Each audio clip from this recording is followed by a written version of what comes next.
A paz do Senhor, sejam bem-vindos a mais uma leitura da Bíblia e hoje nós vamos terminar o livro de Daniel. Vamos ler Daniel capítulo 10, 11 e 12. Capítulo 10. Durante o terceiro ano de Ciro como rei da Pérsia, eu, Daniel, também chamado de Beltesassar, recebi uma mensagem de Deus. A mensagem era verdadeira, mas muito difícil de entender. Eu recebi a explicação por meio de uma visão. Naquela ocasião, fiquei de luto por 3 semanas. Durante aquele tempo, não comi nenhuma comida gostosa, nem carne, não bebi vinho e não penteei o cabelo. No dia 24 do primeiro mês do ano, eu estava na beira do grande rio Tigre, quando de repente vi um anjo vestido com roupas de linho e usando um cinto de ouro puro. O seu corpo brilhava como pedras preciosas, o rosto parecia um relâmpago. Os olhos eram como tochas acesas, os braços e as pernas brilhavam como bronze polido, e a voz soava como o barulho de uma multidão. Eu fui o único que vi essa visão. Os meus companheiros não viram nada, mas ficaram apavorados e fugiram e se esconderam. Eu estava ali sozinho, enquanto via essa visão impressionante. Fiquei pálido de medo e perdi as forças. Quando ouvi o anjo falar, desmaiei e caí de bruços no chão. Aí a mão de alguém me levantou e eu fiquei de joelhos, apoiando-me nas palmas das mãos. E o anjo me disse: Daniel, Deus o ama muito e me mandou falar com você. Fique de pé e preste atenção no que vou dizer. Então eu fiquei de pé, tremendo dos pés até a cabeça. Aí ele disse: Não fique com medo, Daniel, pois Deus ouviu a sua oração desde a primeira vez que você se humilhou na presença dele, a fim de ganhar sabedoria. Eu vim em resposta à sua oração. O anjo protetor do reino da Pérsia lutou contra mim durante 21 dias, mas Miguel, um dos anjos-chefes, veio me ajudar, pois eu estava lutando sozinho contra os reis da Pérsia. Agora eu vim explicar a você o que vai acontecer com o seu povo, pois essa visão é a respeito de coisas futuras. Enquanto ele me dizia isso, eu fiquei calado, olhando para o chão.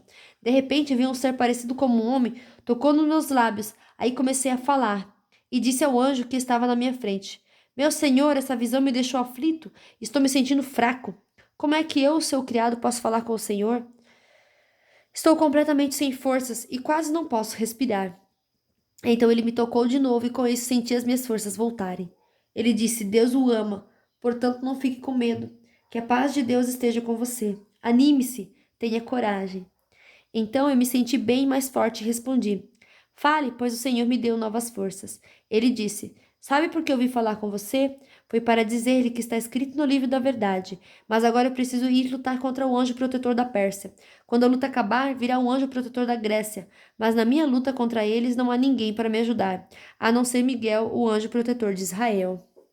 Capítulo 11. Ele tem a responsabilidade de me ajudar e defender os reinos do Egito e da Síria. E o anjo continuou dizendo: O que vou lhe dizer é a verdade. A Pérsia terá mais 3 reis, depois deles terá um quarto rei, que será o mais rico de todos. Com a sua grande riqueza, ele será muito poderoso, reunirá todos os seus soldados e atacará o reino da Grécia. Depois aparecerá outro rei muito valente. O seu reino será imenso e ele fará o que quiser. Mas quando seu poder chegar ao máximo, o seu reino será desfeito e dividido em 4 partes. Os reis que vão ficar no lugar dele não serão seus descendentes e não terão o mesmo poder que ele tinha. O rei do Egito será poderoso, mas um dos seus generais será mais poderoso ainda e governará um reino maior. Depois de alguns anos, o rei do Egito e o rei da Síria farão um acordo, e o rei do Egito dará sua filha em casamento ao rei da Síria, para garantir a paz entre as duas nações. Porém, o plano fracassará, pois ela, o marido e o filho e os empregados serão todos assassinados. Mas pouco depois disso, um parente dela se tornará rei e marchará com as suas tropas contra o exército do rei da Síria. Entrará na fortaleza dos sírios e os derrotará. Ele levará para o Egito as imagens dos deuses da Síria e objetos de valor feitos de ouro e de prata. Haverá alguns anos de paz entre as duas nações, mas depois o rei da Síria procurará invadir o Egito. Porém, ele será derrotado e voltará para sua terra. Os filhos do rei da Síria se prepararão para a guerra e organizarão um exército poderoso. Um deles sairá com as suas tropas para conquistar o Egito e arrasará tudo como se fosse uma enchente. Invadirá o Egito e atacará a fortaleza do rei. O rei do Egito ficará tão furioso que sairá com seu exército e atacará os sírios, que se entregarão aos egípcios. O rei do Egito ficará muito orgulhoso, por ter derrotado os sírios e por ter matado tantos soldados. Mas o seu poder durará pouco. Depois, o rei da Síria reunirá um exército ainda maior, e após alguns anos voltará com seu exército bem armado para atacar o Egito. Aí, muitos povos se revoltarão contra o rei do Egito. Entre eles haverá alguns homens violentos da terra de Israel.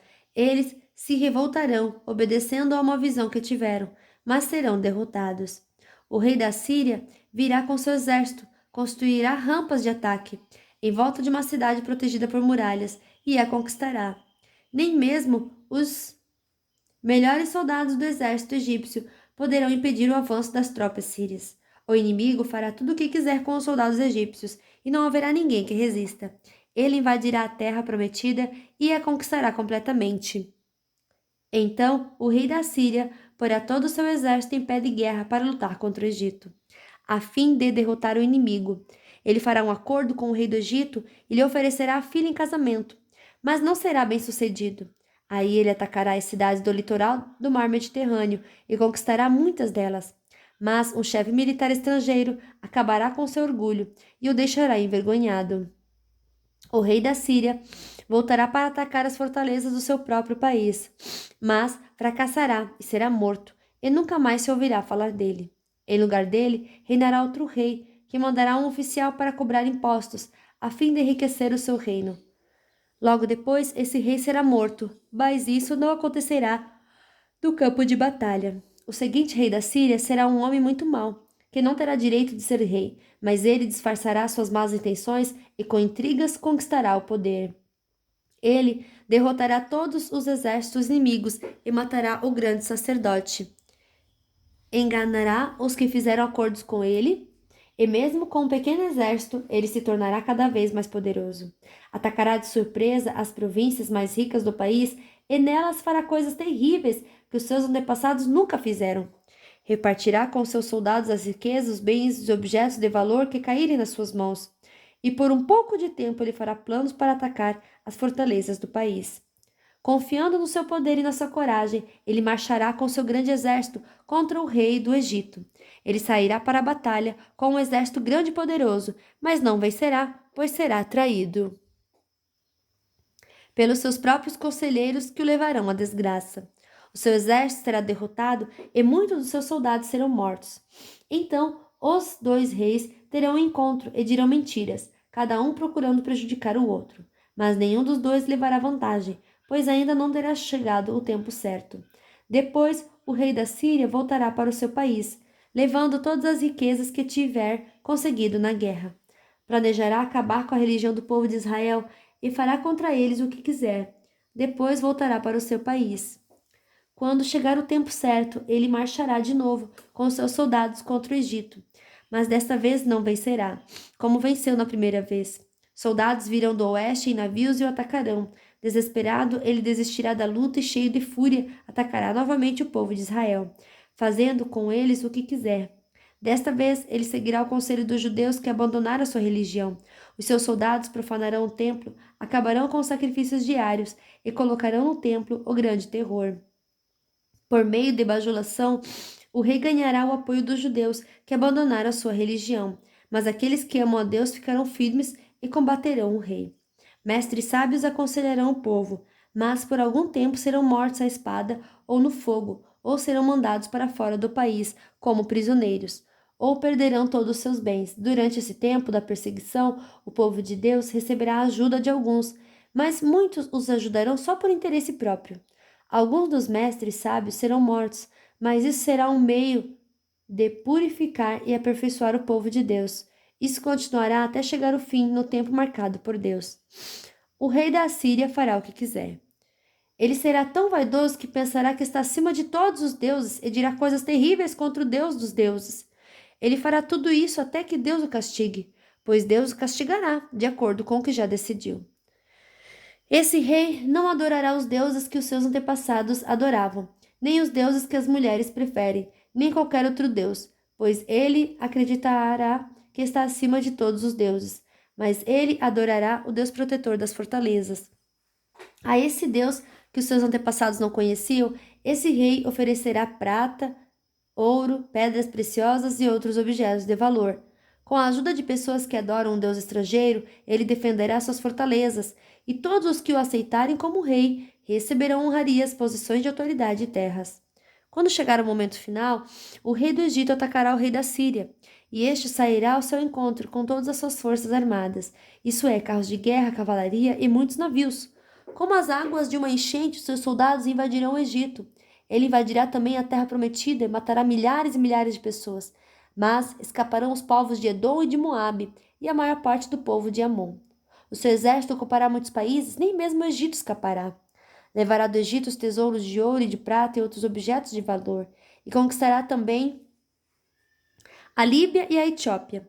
Mas chegarão notícias do leste e do norte que encherão de medo. Furioso, ele sairá com seus soldados, resolvidos a matar muita gente. Armará o seu acampamento entre o mar Mediterrâneo e o lindo monte sagrado, mas morrerá e não haverá ninguém para socorrê-lo. Capítulo 12. O momento final. E o anjo continuou dizendo: Nesse tempo aparecerá o anjo Miguel, o protetor do povo de Deus. Será um tempo de grandes dificuldades, como nunca aconteceu desde que as nações existem. Mas nesse tempo serão salvos todos os do povo de Deus que tiveram os seus nomes escritos no livro de Deus. Muitos dos que já tiveram morrido viverão de novo. Uns terão a vida eterna e outros sofrerão o castigo eterno e a desgraça eterna. Os mestres sábios, aqueles que ensinaram muitas pessoas a fazer o que é certo, brilharão como as estrelas do céu, com um brilho que nunca se apagará. E você, Daniel, não conte nada disso a ninguém. Feche o livro com um selo para que fique fechado até o momento final. Muitos correrão de cá para lá procurando ficar mais sábios. Então eu vi 2 anjos de pé na beira do rio, um de um lado e o outro do outro. Um deles perguntou um anjo vestido com roupas de linho que estava no rio acima. Ao anjo vestido com roupas de linho que estava no rio acima: Quando é que todas essas coisas maravilhosas vão acontecer? O anjo levantou as mãos para os céus e, em nome de Deus que vive para sempre, disse: Eu juro que tudo isso vai acontecer daqui a 3 anos e meio, quando terminar a perseguição do povo de Deus. Mas eu não entendi bem, por isso perguntei: Por favor, me diga como é que tudo isso vai acabar? E ele respondeu: Agora, Daniel, você pode ir embora, pois tudo isso deve ficar em segredo até o fim. Muitos serão postos à prova, e com isso se purificarão e se aperfeiçoarão. Os maus continuarão na sua maldade, e nenhum deles entenderá o que está acontecendo, mas os sábios entenderão. Depois que os sacrifícios diários forem suspensos e o grande terror for colocado no templo, passarão 1290 dias. Felizes aqueles que continuarem fiéis a Deus por 1335 dias. E você, Daniel, continue firme até o fim. Você morrerá, mas no fim ressuscitará para receber a sua recompensa. Fim da nossa leitura de hoje. Amanhã iniciamos o livro de Oséias. Glória a Deus. Que Deus abençoe a sua vida, a sua família poderosamente e até amanhã. Tchau!